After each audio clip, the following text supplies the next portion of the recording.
시국이 이러다 보니 많은 분들이 시국에 대한 해석을 올려주고 계십니다. 저도 커뮤니티를 통해서 시시각각 알려드리고는 있는데요. 그런 당일의 이슈들은 많은 분들이 영상을 만들어주고 계시니까 저는 잠시 한 걸음 물러서서 사태를 이렇게까지 만든 원인들을 좀 파헤쳐볼까 합니다. 개인적으로는 그 중에 하나가 김건희 여사 사건이라고 생각하는데요. 야당이 쥐고 흔드는 대통령의 아킬레스건이죠. 김건희 특검법을 대통령이 거부할수록 공과 사를 구분하지 못하는 치맛바람 속에 대통령이라는 인식이 쌓이게 되고, 그런 이미지가 쌓이고 쌓여서 지금 사태를 만드는 데 일조한 것으로 보고 있습니다. 그런데 그 김건희 특검법 내용은 다들 알고 계시나요? 저는 잘 모르기 때문에 한번 조사해봤습니다. 어느 한쪽에 기울이지 않고 드라이한 감정으로 사건을 들여다보겠습니다. 화면에 보이는 멤버십 구독자 여러분께 진심으로 감사의 말씀을 드립니다.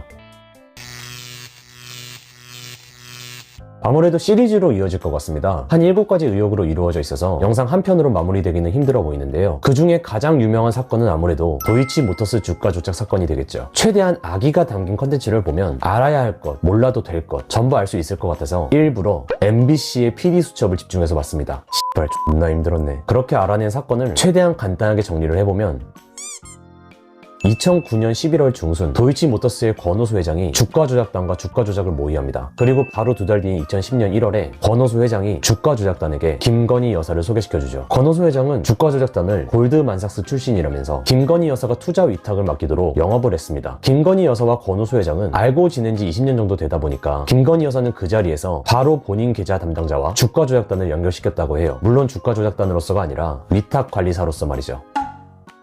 2020년 2월경 주가 조작 사건을 조사하던 뉴스타파의 한 기자가 주가 조작단의 법정 공방을 듣던 중 김건희 여사의 실명이 거론되는 것을 목격했답니다. 그렇게 2020년 4월에 김건희 여사는 주가 조작단과 연루된 혐의로 고발을 당하게 되죠. 긴 공방 끝에 2023년 2월경 권오수 회장과 주가 조작단 일당 7명은 유죄 판결을 받게 되고요. 2024년 7월경에는 김건희 여사가 무혐의 처분을 받게 됩니다. 여기서 야당이 주장하는 건 그 무혐의는 부당한 무혐의다, 검사가 봐주기 수사를 했다, 그러니까 특검을 하자, 대충 이런 상황인데요. PD 수첩을 인용해서 그들이 가장 의혹이라고 주장하는 내용들을 간추려보면, 첫 번째는 2010년 주가 조작이 이루어지기 전부터 김건희 여사는 도이치모터스 주식을 거래하고 있었다.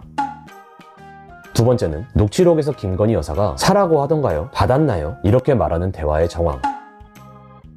그리고 마지막으로 김건희 계좌에서 실제로 일어난 통정 매매로 의심되는 거래 내역들, 이렇게 3가지 정도 있습니다.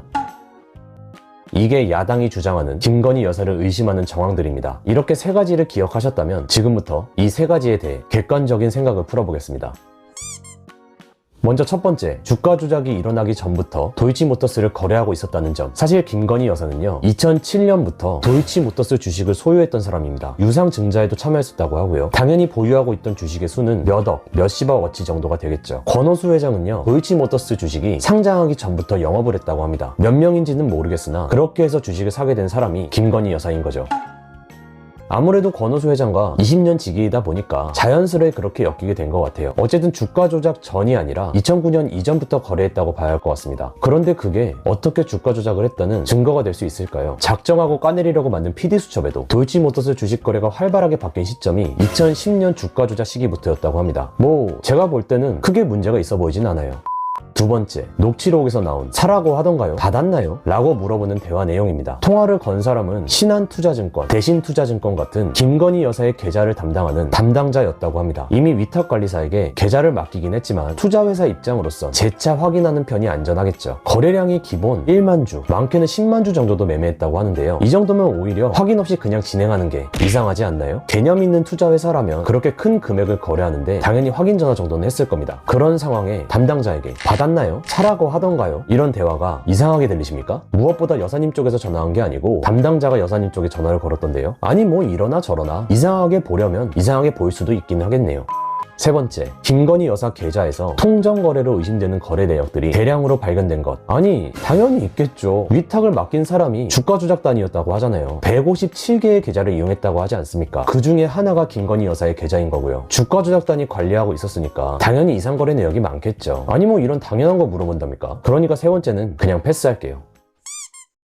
결론입니다. 계좌만 157개가 이용되었습니다. 투자자 수만 91명이고요. 이 많은 사람들 중에 몇 명이나 주가 조작으로 돈 벌게 해주세요 라면서 맡겼을까요? 주가 조작이 범죄인 걸 알면서 범죄에 가담했을까요? 저는 아니라고 봅니다. 범죄라는 거요, 저는 생각보다 쉽게 가담할 수 있는 영역이 아니라고 생각합니다. 특히 내 삶이 안정적인 사람일수록 쓸데없이 리스크만 안게 되는 행동이잖아요. 김건희 여사는 2007년부터 수억 원치의 도이치모터스 주식을 보유한 도이치모터스의 주주 중에 한 명이었습니다. 이 정도의 자산가가 과연 쓸데없이 리스크를 안아가면서 범죄에 가담했을까요? 아니 뭐 가담했을 수도 있기는 하죠. 그래서 고발당하고 조사받았잖아요. 소환조사 다 하고 진술서 다 쓰고 그럼에도 불구하고 무혐의 결과가 나온 거 아닙니까? 검사들이 봐주기 수사한 거라고요? 민주당이 그거를 빌미로 그 사건을 담당했던 검사 3명을 탄핵시켰습니다. 그런데 얼마 전에 이런 뉴스가 뜨더라고요. 그 탄핵된 검사들의 변론 기일이 왔는데 1차 변론 기일은 국회 측 대리인과 정청래가 참석을 안 해서 무산됐고요. 2차 변론 기일은 국회 측에서 검사들의 탄핵 사유를 제대로 증명하지 못해서 헌재 측에다가 자료 좀 확보해달라고 요청을 했답니다. 그래서 헌재에서 국회 측에 경고까지 했대요. 제대로 증명 안 하면 탄핵 기각이라고요. 역시 입만 열면 구라인 새끼들.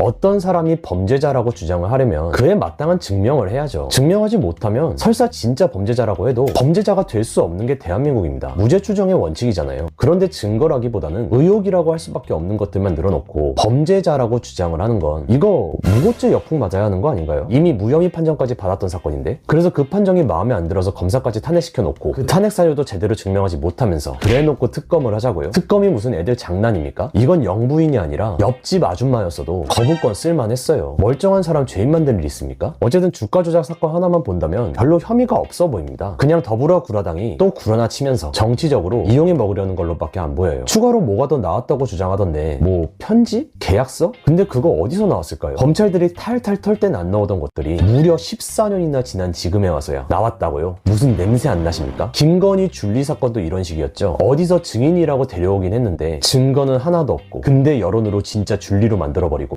상식적으로 생각해보세요. 저 정도로 자산이 있는 사람이 모터로 술집에 나가서 아저씨들 술이나 따르고 있겠습니까? 누군가를 죄인으로 만들려고 하면 그에 합당한 확실한 증거를 가지고 와야죠. 결국 증거는 못 찾겠으니까 특검을 해서 찾자 이건데, 그건 이들 대장 이재명한테나 좀 그러세요. 지들 특검은 온갖 꼼수를 다 써놓고 무혐의 받은 사람 바짓가랑이 잡고 뭐하는 짓입니까? 댁들 논리대로 하면요, 이재명은 한 수십 번 특검 받아도 모자라요. 본인들은 절대로 안 하는 짓거리를 자꾸 남들한테 강요를 하니까 나라가 판타지가 되어가는 거 아닙니까? 제가 윤석열 대통령이었잖아요. 거부권에 무고죄 얹혀서 카운터판치 날렸어요. 아 근데 빌어먹을 면책특권이 있었죠. 어쨌든 결론은요, 제3자의 입장으로 본 도이치모터스 주가 조작 사건은 무혐의입니다. 무혐의. 검사들이 잘 판단했네 뭐. 요즘 시국이 참 어둡고 무거운데 저도 맨날 무거운 영상만 찍는 것 같아서 신랄하게 욕하는 영상 한번 찍어봤습니다. 미국에서 우리나라를 주시한다는 좋은 소식도 있고 정신나간 공수처장이 내란을 일으키려는 정황도 있고, 좋은 소식과 나쁜 소식이 공존하니까 혼란스럽게 그지없네요. 어차피 전 검사도 아니고 판사도 아니고 그냥 하도 김건희 여사로 태클을 걸길래 객관적인 입장으로 한번 영상을 제작해봤습니다. 재미 반 농담 반으로 봐주시고요. 잘하면 좌파랑 싸우실 때 조금은 도움이 될 수도 있겠네요. 추위 속에서 유튜브 안에서 열심히 띄워주시는 여러분의 노고에 감사드립니다. 자유민주주의는 여러분 덕분에 지켜질 것이라 믿어 의심치 않습니다. 오늘 영상은 여기까지 하겠습니다. 안녕!